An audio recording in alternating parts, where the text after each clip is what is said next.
Hello, welcome to our channel. और आज का हमारा टॉपिक है जीपीसीआर। ऑल तो मेरा अभी कोई प्लान नहीं था जीपीसीआर पे वीडियो डालने को, लेकिन हमारे एक सब्सक्राइबर ने ही कहा था कि उनको जीपीसीआर पे वीडियो चाहिए।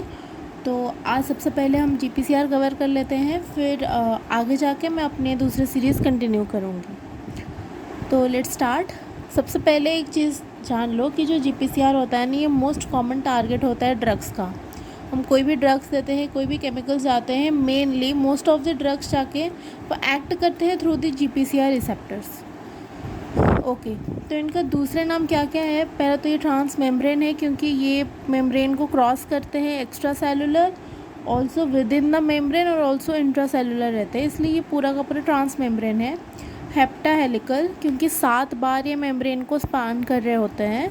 सर्पेंटाइन और मेटाबोट्रोपिक रिसेप्टर्स भी इनको कहते हैं।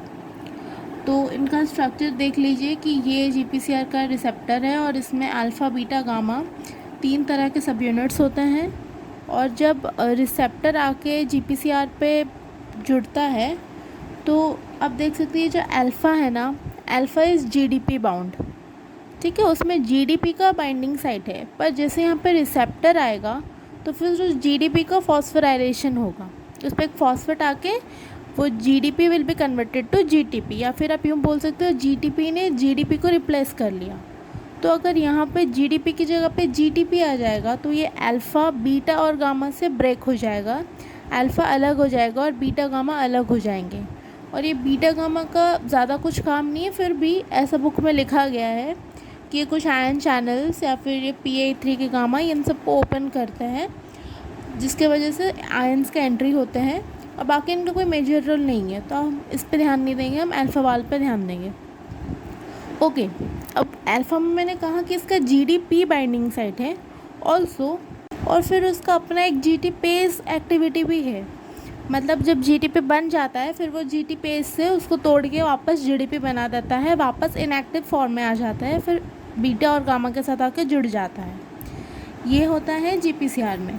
और यही अल्फ़ा सब यूनिट के बेसिस पे ना जीपीसीआर्स भी कई तरह के होते हैं, जैसे जीएस सब टाइप का हो गया, जीक्यू हो गया, जीआई या जीओ हो गया, और एक है रो जीटीपी। तो ये सब जो क्लासिफिकेशन ये पूरा का पूरा अल्फ़ा सब यूनिट पे ही डिपेंड करता है। तो चलिए सबसे पहले जीएस वाला देख लेते हैं। जीएस मतलब स्टिम्युलेटरी। तो इसमें क्या होता है, अल्फ़ा जो है ये अल्फ़ा एस सब यूनिट का है, ठीक है। और अल्फ़ा सब यूनिट जब जीटीपी के साथ बाउंड करता है तो क्या एडेनिलेट साइक्लेस एक्टिवेट होता है, एडेनिलेट साइक्लेस को ये एक्टिवेट करता है, जिसके वजह से साइक्लिक एएमपी का कॉन्सेंट्रेशन बहुत ज़्यादा बढ़ जाएगा, एटीपी से साइक्लिक एएमपी कन्वर्ट होगा। साइक्लिक एएमपी बढ़ेगा तो आपको पता है प्रोटीन काइनेस एक्टिवेट हो जाएंगे। अब ये प्रोटीन काइनेस एक्टिवेट होंगे तो ये 2 तरह का रिएक्शन देंगे, एक तो स्मूथ मसल पे, एक हो गया कार्डियक और स्केलेटल मसल पे। स्मूथ मसल पे ये क्या करेंगे, रिलैक्सेशन। कैसे, ये जो मायोसिन लाइट चेन फॉस्फेटेज है, फॉस्फेटेज को एक्टिवेट करेंगे और मायोसिन लाइट चेन काइनेस को इनहिबिट करेंगे। आपको पता है ये फॉस्फेटेज को एक्टिवेट करें मतलब ये रिलैक्स कराएंगे स्मूथ मसल्स को। और कार्डियक और स्केलेटल मसल्स में ये कॉन्ट्रैक्शन कराएंगे उल्टा, यहाँ पे वो कैल्शियम चैनल्स को स्टिमुलेट करेंगे ताकि ज़्यादा से ज़्यादा कैल्शियम का इन्फ्लक्स हो, और फिर कॉन्ट्रैक्शन कराएंगे। तो यहाँ पे सबसे बेस्ट एग्जांपल जो है वो है सैल्बुटामॉल, जो कि बीटा 2 रिसेप्टर पे काम करता है। तो आपको पता है सैल्बुटामॉल जो है वो ब्रोंकोडाइलेशन करता है, क्योंकि वो ब्रोंकियल स्मूथ मसल्स को रिलैक्स करेगा, तो उस वजह से उसको हम एस्थमा में यूज़ करते हैं। पर कार्डियक और स्केलेटल मसल्स की बात करें तो वहाँ पे वो कॉन्ट्रैक्शन कराता है। फिर दूसरा एग्जांपल है थियोफाइलिन। थियोफाइलिन क्या करता है, वो इनहिबिट करेगा फॉस्फोडाइस्टरेज को। अच्छा, यहाँ पे जो मैंने बताया था कि साइक्लिक एएमपी इंक्रीज़ हुआ है ना, एक एंजाइम होता है फॉस्फोडाइस्टरेज जिसको हम PDE भी कहते हैं। ये इस साइक्लिक एएमपी लेवल्स को लोअर करता है, उसको बैलेंस करके रखता है कि ज़्यादा ना बढ़ जाए, तो इन शॉर्ट इसको इनहिबिट करता है। और ये थियोफाइलिन इसी फॉस्फोडाइस्टरेज को ही इनहिबिट कर रहा है। मतलब अगर इसका इनहिबिशन ख़त्म हो जाएगा तो साइक्लिक एएमपी और ज़्यादा राइज करेगा, तो यही सब जो रिएक्शन से ज़्यादा होंगे।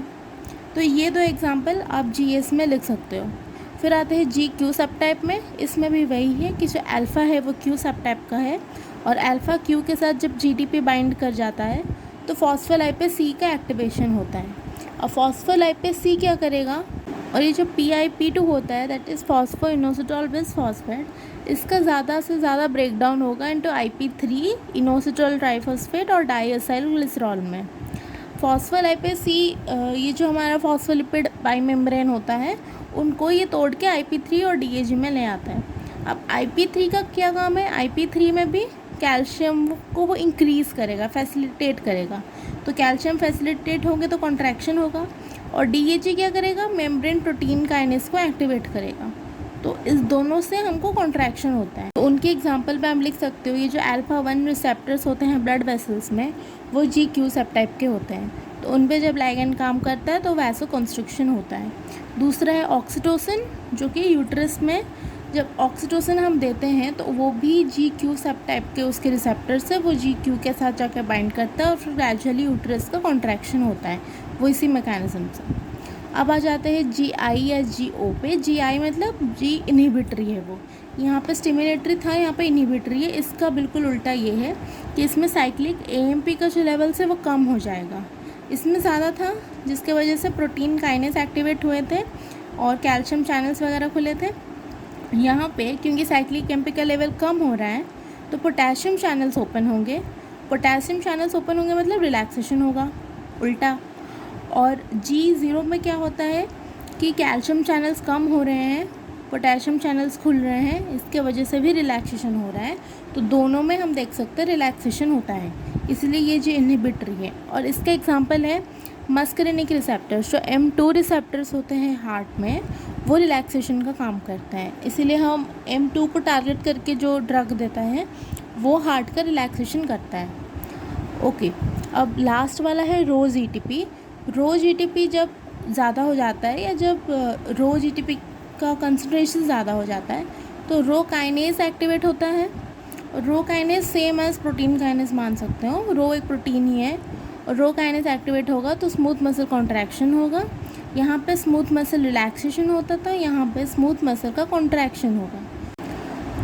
जो रो काइनेस इनहिबिटर्स होते हैं जैसे फैसोडिल या निटारसोडिल, उनका काम क्या होगा, क्योंकि ये कॉन्ट्रैक्शन करा रहे हैं तो रो काइनेस का इनहिबिटर्स रिलैक्सेशन कराएगा, तो ये वैसोडाइलेशन करा सकते हैं। तो इनको हम कहाँ पर यूज़ कर सकते हैं, जैसे एंजीना में हम यूज़ कर सकते हैं, या फिर कोई वैसोस्पैज़म हुआ है, पल्मोनरी हाइपरटेंशन, इन सब चीज़ों में यूज़ करते हैं। फैसोडिल को हम पल्मोनरी हाइपरटेंशन में या फिर एंजाइना में या फिर सेरिब्रल वैसोस्पैज़म में, और निटारसोडिल ये बहुत ही पॉपुलर है, इसको हम ग्लाउकोमा में यूज़ करते हैं। ग्लाउकोमा में भी वही ये रिलैक्सेशन करके जो एंगल होता है उसको इंक्रीज़ कर देता है। तो इस तरह से रो काइनेस इनहिबिटर्स को हम यूज़ करते हैं। तो ये था GPCR के बारे में, और चलो थोड़ा सा और देख लेते हैं। रिसेप्टर्स 4 तरह के होते हैं। पहला वाला तो GPCR था जो हमने पढ़ लिया। दूसरे जो ज़्यादा इम्पॉर्टेंट नहीं है, फिर भी उनके बारे में हम थोड़ा थोड़ा सा पढ़ लेंगे, और इनमें मेन इम्पॉर्टेंट है वो है एग्जांपल्स, कि कौन से टाइप के रिसेप्टर में कौन सा ड्रग काम करता है। उनके एग्जांपल्स ही आपको ज़्यादातर पूछेंगे, तो आप एग्जांपल्स को अच्छे से पढ़ लेना। बाकी GPCR एक शॉर्ट नोट जैसा आता है तो उसको भी अच्छे से प्रिपेयर करना। तो चलिए, सेकंड में है हमारे ligand gated ion channel receptors. इसका बेस्ट एग्जांपल है ना nicotinic receptor. Nicotinic receptor, muscarinic nicotinic, जो कि हमने कोलिनर्जिक में आपने पढ़ा होगा। तो देखिए, ये है कुछ इस टाइप का होता है निकोटिनिक रिसेप्टर का स्ट्रक्चर, जिसमें 5 सब यूनिट्स होते हैं। 2 अल्फ़ा हो गए, एक बीटा हो गया, एक गामा हो गया, एक डेल्टा या एप्सिलॉन, वो वैरी करता है। और ये जो अल्फ़ा सब यूनिट्स है ना, ये अल्फ़ा सब यूनिट्स में ही एसिटाइल कोलिन के बाइंडिंग साइट्स होते हैं दोनों साइड पे, और इन्हीं के अंदर में होता है सोडियम चैनल्स जिनके थ्रू सोडियम का इन्फ्लक्स होता है।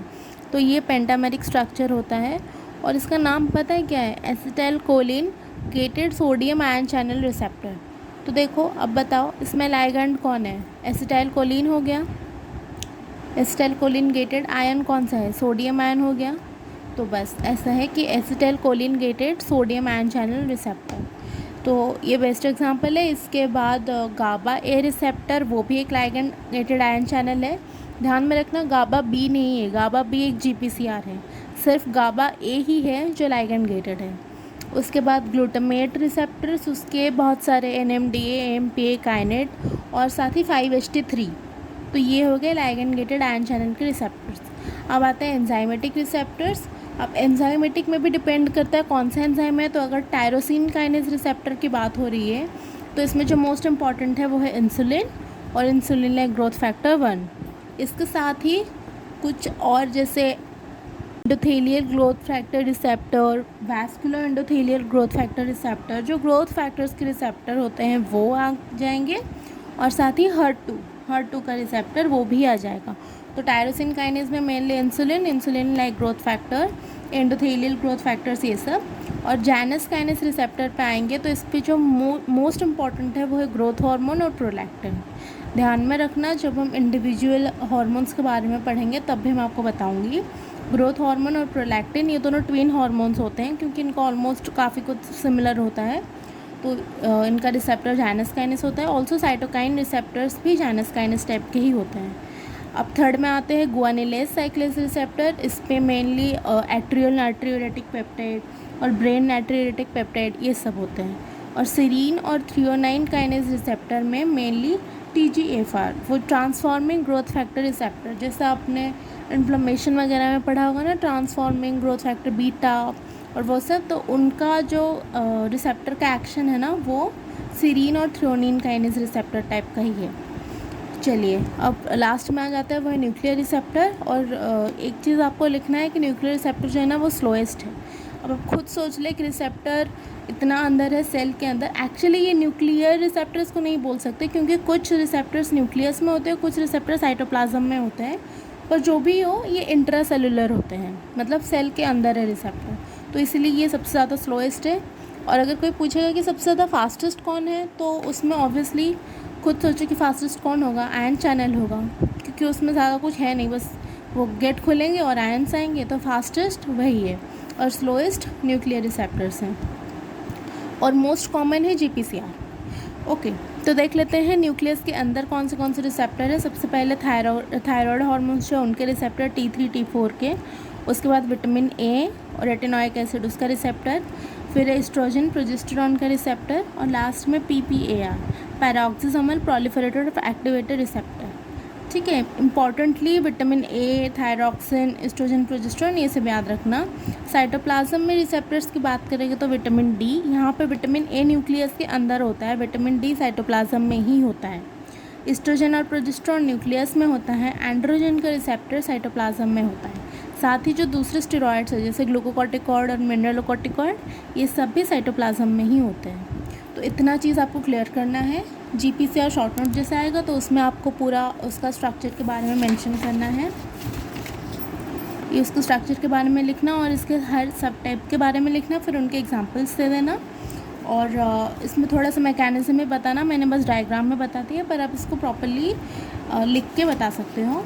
और बाकी जो दूसरे टाइप के हैं जैसे लिगैंड गेटेड या फिर एंजाइमेटिक या न्यूक्लियर रिसेप्टर, तो इनके आपको एग्जांपल्स पूछे जा सकते हैं, तो उसको प्रिपेयर कर लेना।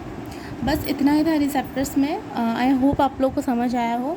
अगर अच्छा लगा वीडियो तो लाइक करना, शेयर करना, सब्सक्राइब करना, and thank you so much for watching. See you in the next one.